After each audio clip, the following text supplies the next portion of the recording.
Hello and welcome to my landscape tutorial on how to edit the sunset.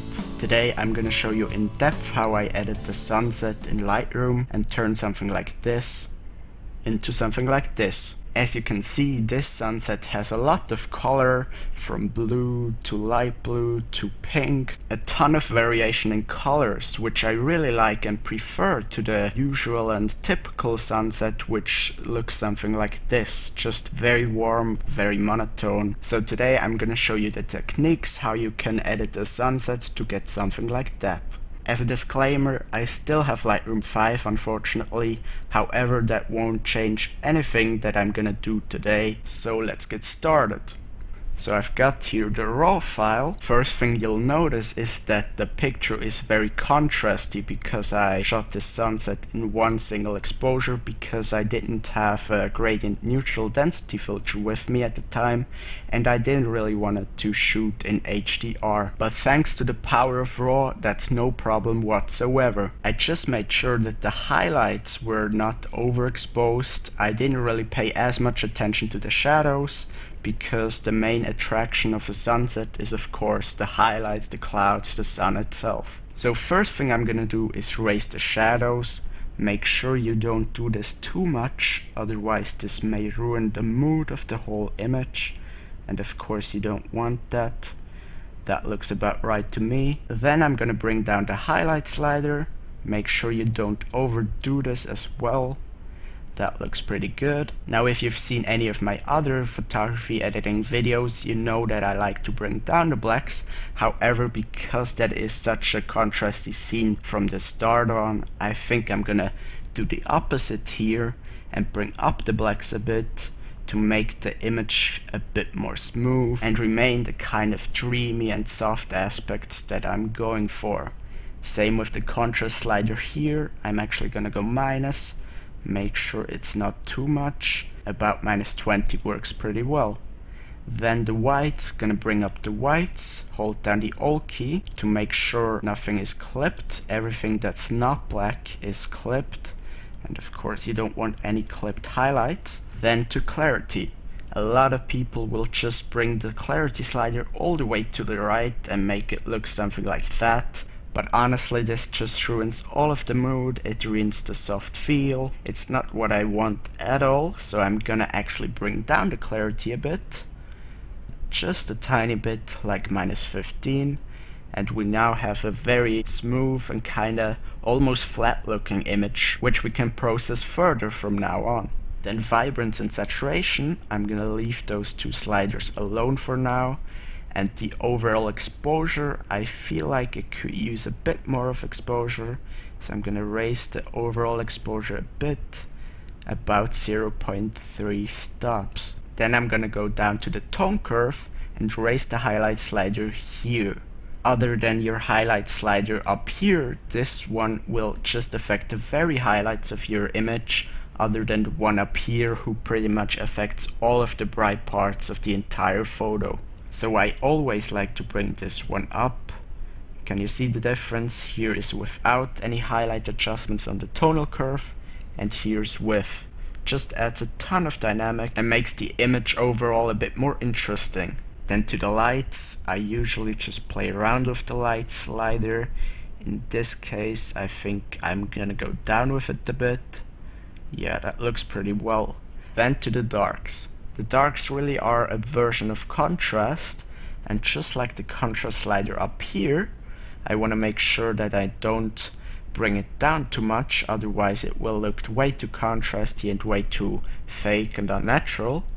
So I'm gonna actually bring that up a bit, just so we have even more detail at the trees and in the shadows. However, I don't want to make it look too washed out. Yeah, something like that works pretty well. Then down here at the shadows, shadows are just like the highlight sliders, just affect the very shadows of the pictures, so you can play around with this one as well. In this case, bringing it a bit down works pretty well. Here's at 0 and here's at -14. Kind of works really well for this photo. Then down here at the HSL tool, What I'm gonna do is just point on this little dot right here and drag it over the color of the hue I want to change in the photo. Click on it and just drag up and down with my mouse and just kinda look whatever works best for me. I think here I'm gonna go a bit up, not too much. Then I'm gonna do the same thing with the orange tones. Let's see what works best here. When I bring these to the left, it kind of goes more towards the red, and when I bring them up, it goes more towards the yellow. So here I think red works pretty well. Make sure it's not too much. Yeah, I think I'm gonna leave it there. Then on saturation and luminance, I'm gonna do the same thing as I did with hue up here. Just click on the little dot here and bring it over the blues. Drag my mouse up and down while holding the left click, see whatever works best. I think the blues to the right really work quite well here, so I'm gonna leave it there. And then same thing as I did with the hue, I'm also gonna do that with the oranges. See whatever I like best. I really like it when it adds some saturation, meaning bringing it up or bring it to the right. Yeah, that looks really good. Go to luminance, do the same as I did with the two above. I really like the kind of lighter look to the blues, so I'm gonna leave it there. Then to the orange, see whatever looks best. I don't think I'm gonna change anything here actually. I like the way it looks at default, so I'm gonna reset the orange and yellow tones and move on to the split toning. The highlights in the split toning module often have a huge difference to the whole image, so I'm just gonna play around with all kind of colors and densities. I really like the kind of pinkish red look to the highlights. Let's see if there's anything else I like better. I kinda like a mix between pink and purple here, so I'm gonna leave it at that color tone and make sure the saturation isn't too much. Yeah, that looks pretty good. Actually, that reminds me, I forgot to change the color temperature and tint, but that's not such a big deal, so I'm just gonna change that right now. In the color temperature, what you want to look for is that you still remain some blues, so you don't want to go all the way to the right, to the warm side, but at the same time you still want to remain some orange, some warm tones, so you don't want to go all the way to the blue side. So you really want to find a good in-between between both of those. That looks pretty good. So down here at the tint, I often bring it a bit to the right towards the magenta, because I just think the green look doesn't really work all that well for sunsets, just in my personal opinion. So I'm gonna bring it a bit to the right, and actually that looks pretty good. But at the same time, I think I'm gonna change the highlights on the split toning here and just kinda lower the saturation. Yeah, that works pretty well. Then to the shadows on the split toning module, I often don't change these at all, but it can't hurt to try out the different colors and different saturations. Yeah, I don't think I'm gonna change anything here. So I'm gonna set the saturation to 0 so the adjustment doesn't have any effect. Then down to the detail tool. The first thing you wanna do is zoom in 1:1 and just kinda see if there's any sharpening needed. For this photo, a bit of sharpening would work out pretty well. Make sure it's not too much, somewhere around 45. Then I'm gonna zoom back out again. Add some masking to make sure none of the sky gets sharpened. Hold down the Alt key for that.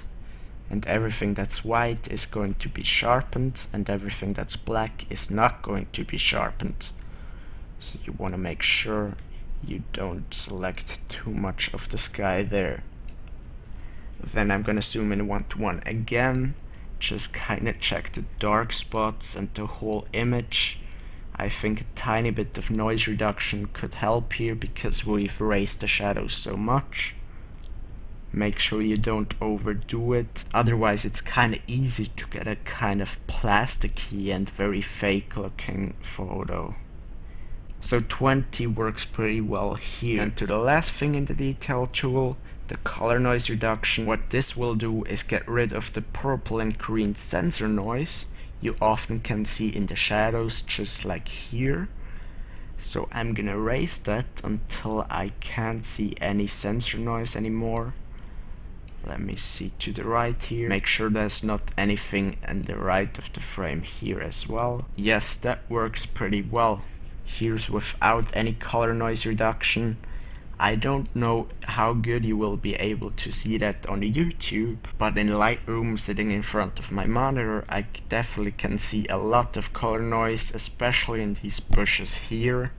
And here's with the color noise reduction on, they almost all disappear. Alright, so I'm gonna zoom back out again, go down to the lens correction, make sure I enable profile corrections, choose my lens, in this case the Canon 18-55 kit lens, and what this will do is just get rid of all of the vignetting and the distortion. That's without, that's with, looks way better. Then just to the right is color, wanna click that and remove chromatic aberration.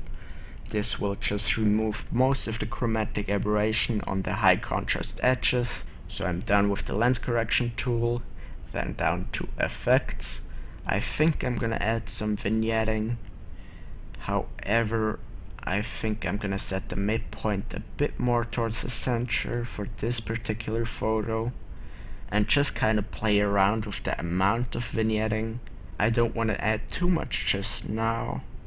That looks pretty good.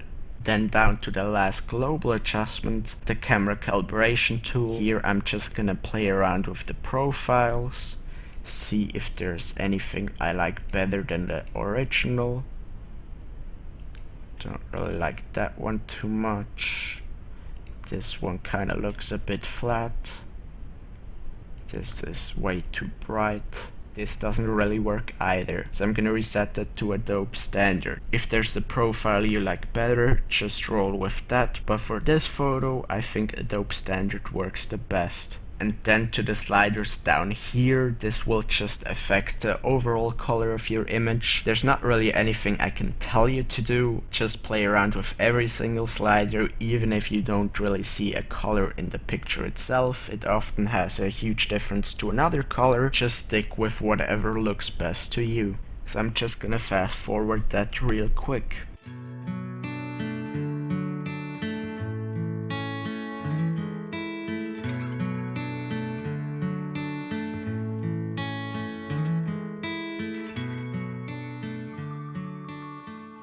Alright, so I'm back after messing around with those sliders. As you can see, there's not really anything I've done too much. Here is without any slider adjustments, and here's with. It does have a little bit of difference, but it's nothing groundbreaking. Alright, so we're actually done with the global adjustments, so now we're gonna go to the local adjustments. If you would wanna crop your image, now is the time to do so, but for this photo, I think I'm gonna leave it how it is. So first thing I'm gonna do is just add a graduated filter and bring it all over the sky here. Make sure everything is reset, and then I'm just gonna play around with these settings, if there's anything I like better. A big contrast just to the sky works pretty well. Highlights, maybe bring in the highlights a bit down. Then shadows, maybe bringing up the shadows a bit. Clarity, just playing around, maybe a bit minus clarity would work even better, so the clouds even have a more dreamy and soft feel. Then overall exposure, I don't think I'm gonna change anything in the global exposure. So that actually looks already pretty good, but what I wanna do now is create another graduated filter. So I'm gonna click here on new and just kinda drag it over the top left of the sky here. Make sure the feather is very smooth so everything will look natural. I'm gonna reset all of the settings and just play around with the color a bit, because I really think a bit more of a bluish look would work quite well for the top left part of this photo.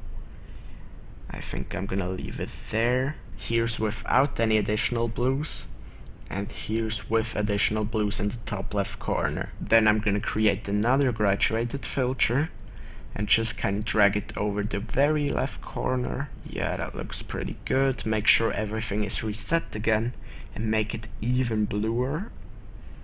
Something like that. Maybe make it a bit brighter overall.